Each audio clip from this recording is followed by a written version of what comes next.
انسان میں سے کسی نے کبھی بھی جنت اور جہنم کو نہیں دیکھا، صرف رسول اکرم صلی اللہ علیہ وسلم کو معراج میں جنت اور جہنم دکھلائے گئے ہیں، لیکن پہلے تو آپ صلی اللہ علیہ وسلم کی شخصیت اور آپ کا وجود ہی سوالیہ نشان اس پر لگ جاتا ہے اس اصول کی وجہ سے۔ تو اب یہ کیسے تسلیم کریں کہ اللہ پر یقین بغیر دیکھے ہوگا؟ یہ کیسے مانے کہ جنت اور جہنم پر ایمان بغیر دیکھے آئے گا؟ یہ کیسے تسلیم کریں کہ روز جزا کے اوپر ایمان بغیر کسی مشاہدے کے ہوگا؟ یہ کیسے مانے کہ جن بھی ہیں، ملائکہ بھی ہیں، جبکہ ہم نے کسی ایک فرشتے کو نہیں دیکھا، جن سے ہماری ملاقات نہیں ہوئی؟ تو بغیر دیکھے ایمان لانا، بغیر دیکھے یقین کرنا، یہ کیوں کر ممکن ہے؟ یہ سوال ذہن میں آتا ہے، اور اگر کسی کے ذہن میں یہ سوال راسخ ہو جائے تو یہ بنیادی خرابی ہے۔ یہیں سے ایک انسان کے ارتداد کا، الحاد کا اور تشکیک کا سفر شروع ہوتا ہے کہ ہم کسی چیز کو اس وقت مانیں گے جب کہ ہم اس کو اپنی آنکھوں سے دیکھتے ہیں یا جب کہ ہم اس کا مشاہدہ کرتے ہیں۔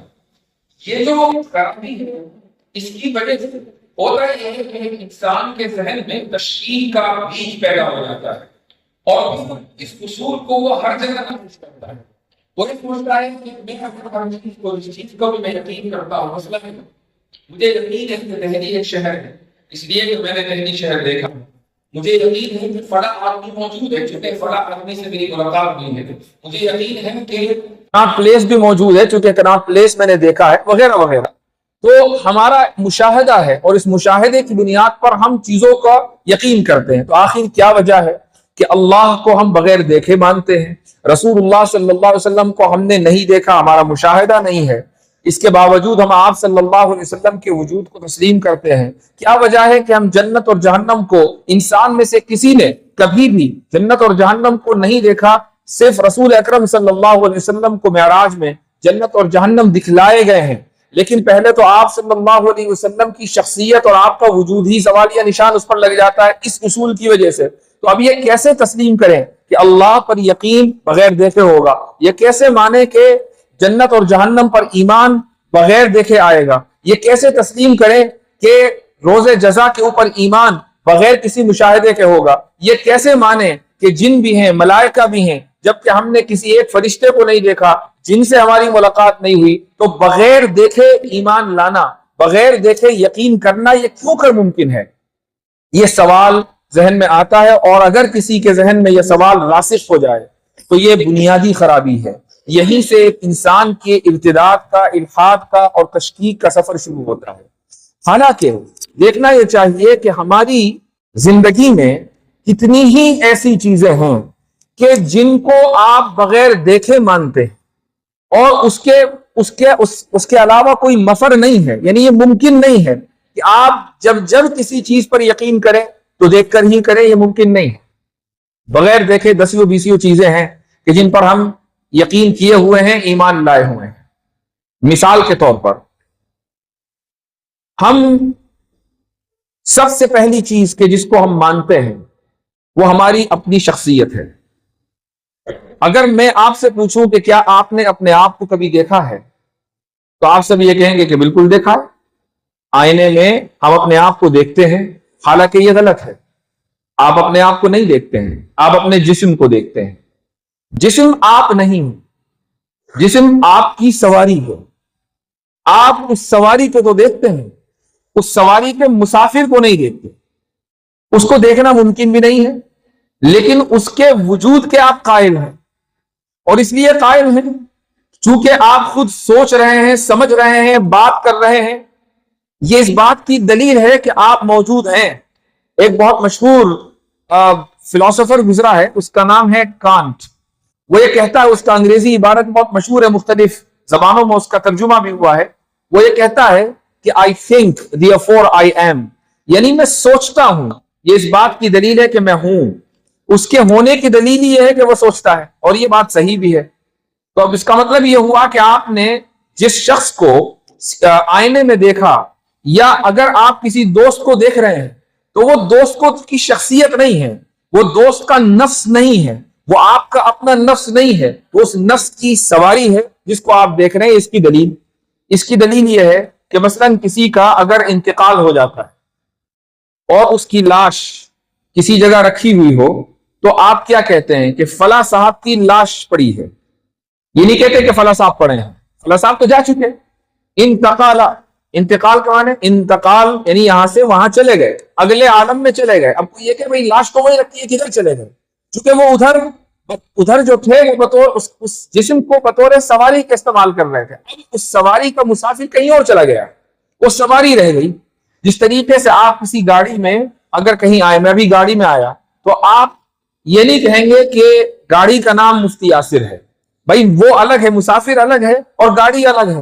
ایسے ہی آپ کی شخصیت الگ ہے اور شخصیت جس جسم کی سواری کر رہی ہے وہ جسم الگ ہے. تو جب ہم اپنے آپ کے وجود کے قائل ہیں اور 1% بھی اس بات کے لیے تیار نہیں ہیں کہ اس میں شک کریں کہ ہم موجود ہیں یا نہیں، ہم یقین کے ساتھ کہہ سکتے ہیں کہ موجود ہیں جبکہ ہم اپنے آپ کو نہیں دیکھتے، تو ثابت ہوا کہ دنیا میں بہت سی چیزیں ایسی ہیں کہ جن کے اوپر بغیر دیکھے ایمان لایا جاتا ہے. یہ مسجد بنی ہے، آپ میں سے کچھ لوگوں نے اس مسجد کو بنتے ہوئے دیکھا ہوگا، اور ایک بڑی تعداد ہے کہ جو یہاں آئی مسجد انہوں نے بنی بنائی دیکھی. لیکن کیا یہ مسجد خود سے بن گئی؟ یہ ممکن نہیں ہے. اس کے پیچھے کچھ لوگوں کی پلاننگ ہوگی، کچھ لوگوں کے ارادے ہوں گے، پھر ایک انجینئر ہوگا، آرکیٹیکٹ ہوگا، کانٹریکٹر ہوگا، مزدور ہوں گے، مستری ہوں گے، یہ سارے کے سارے ہوں گے. اب آپ یہ کہیں کہ چونکہ یہ مسجد کو میں نے نہیں دیکھا کہ کوئی بنا رہا تھا، میں بنانے والے کو میں نہیں دیکھ سکا، لہٰذا بنانے والا نہیں، یہ کہنا غلط ہوگا. آپ نے مسجد کو دیکھا ہے تو اور اس کے بنانے والے کو نہیں دیکھا ہے، اس کے باوجود وہ بنانے والا موجود ہے، اگرچہ آپ نے نہ دیکھا ہو، اور آپ کو ماننا ہی پڑے گا کیونکہ آپ اس بات کو تسلیم کرتے ہیں کہ یہ مسجد خود سے خود نہیں بن سکتی. اور آگے بڑھیں، اب آپ سائنس کی دنیا میں آ جائیں. آپ نے ارتقاء کی جو کا نظریہ ہے اس کے بارے میں سنا ہوگا، نظریہ ارتقاء، جس کو انگریزی میں ایوولوشن کہا جاتا ہے. اور عام طور سے یہ سمجھا جاتا ہے کہ ایوولوشن کا مطلب یہ ہے کہ انسان کبھی بندر تھا. ہم مذاق میں تو کہہ دیتے ہیں، جب ہمارا مرتدوں سے ملحدوں سے واسطہ مطلب پڑتا ہے تو ہم ان سے کہہ دیتے ہیں بھائی تم بندر کے بچے ہو، ہم سے کیا بات کر رہے ہو. لیکن یہ حقیقت نہیں ہے. یعنی ایوولوشن نظریہ ارتقاء کے مطابق بھی یہ ماننا کہ انسان کبھی بندر تھا غلط ہے، بلکہ انسان ترقی کرتا کرتا ارتقاء کرتا کرتا یہاں تک پہنچا ہے. اس سے پہلے کیا تھا؟ اب میں جو الفاظ آپ کو سنانے جا رہا ہوں یہ الفاظ شاید آپ نے پہلی مرتبہ سن رہے ہو یا اس سے پہلے سنے ہو، تو ہو سکتا ہے کہ ذہن سے نکل گئے ہوں. ہم لوگوں کو سائنس کی اصطلاح میں، یعنی جو انسان ہے خود بہ انسانی ہے، سائنس کی اصطلاح میں اس کو ہومو سیپینس کہا جاتا ہے. ہومو سیپینس کے معنی آتے ہیں حکیم اور دانا شخص. تو ہمارے اندر حکمت ہے، دانائی ہے، عقل ہے، اس لیے ہمیں ہومو سیپینس کہا جاتا ہے. ہم سے پہلے یعنی ہم ترقی کر کے ہومو سیپینس بنے ہیں. پھر تقریباً 10 لاکھ سال پہلے ہم لوگوں کو یا اس انسانی کنبے کو ہومو سیپینس نہیں بلکہ ہومو اریکٹس کہا جاتا تھا. اس سے پہلے ہومو ہیبلس کہا جاتا تھا. اس سے پہلے ایسٹرولوپیتھیکس کہا جاتا تھا، اور یوں پیچھے چلتے رہے عجیب و غریب اصطلاحات آپ کو ملتی رہیں گی. 5 ملین 6 ملین سال کا ڈیٹا سائنٹسٹ کہتے ہیں کہ ہمارے پاس موجود ہے. وہ ڈیٹا اس طریقے سے موجود ہے کہ جب مختلف ملکوں میں کھدائی ہوئی، زمین میں نیچے گئے تو دیکھا کہ الگ الگ انسانی ڈھانچے مل رہے ہیں، لیکن کوئی ڈھانچہ تو ایسا ہے جو موجودہ انسانوں کے جس سے مشابہت ہے، اور کچھ ڈھانچے ایسے ہیں کہ جن کی مشابہت بہت کم ہے. اور اس طریقے سے جیسے جیسے نیچے کھدائی ہوتی رہی ڈھانچے الگ الگ ملتے رہے. ان کو انگریزی میں فاسلز کہا جاتا ہے. فاسلز کا مطلب ہے ہڈیوں کے ڈھانچے. اب ان ہڈیوں کے ڈھانچوں پر تحقیق ہوئی تو پتا چلا کہ یہ ہڈی 1 لاکھ سال پرانی ہے، یہ ڈھانچہ 2 لاکھ سال پرانا ہے، یہ ڈھانچہ 5 لاکھ سال پرانا ہے. اور اس طریقے سے ان تمام ڈھانچوں میں تھوڑی بہت مماثلت اور مشابہت ہے، لیکن یہ موجودہ انسانوں کے ڈھانچے نہیں ہیں. اس لیے ہر ڈھانچے کو الگ الگ نام دے دیا گیا اور یہ کہا کہ یہ ہومو ہیبلس ہیں، یہ ہومو اریکٹس ہیں، یہ ہومو جو بھی ہے، اس طرح کے نام سارے دے دیے گئے. لیکن اب آپ یہ دیکھیں کہ جو لوگ یہ دعویٰ کرتے ہیں کہ جب ہم دیکھیں گے تو مانیں گے، جب ہم دیکھیں گے تو مانیں گے، آپ ان سے یہ سوال کریں کہ کیا آپ نے ارتقاء ہوتے دیکھا ہے؟ کوئی بھی آدمی اگر یہ دعویٰ کرے کہ میں نے ارتقاء ہوتے دیکھا ہے، وہ آدمی اس دنیا کا سب سے بڑا جھوٹا شخص ہے. ارتقاء کو دیکھنا ممکن ہی نہیں. کیوں؟ اس لیے کہ جو ارتقاء ہوتا ہے وہ 5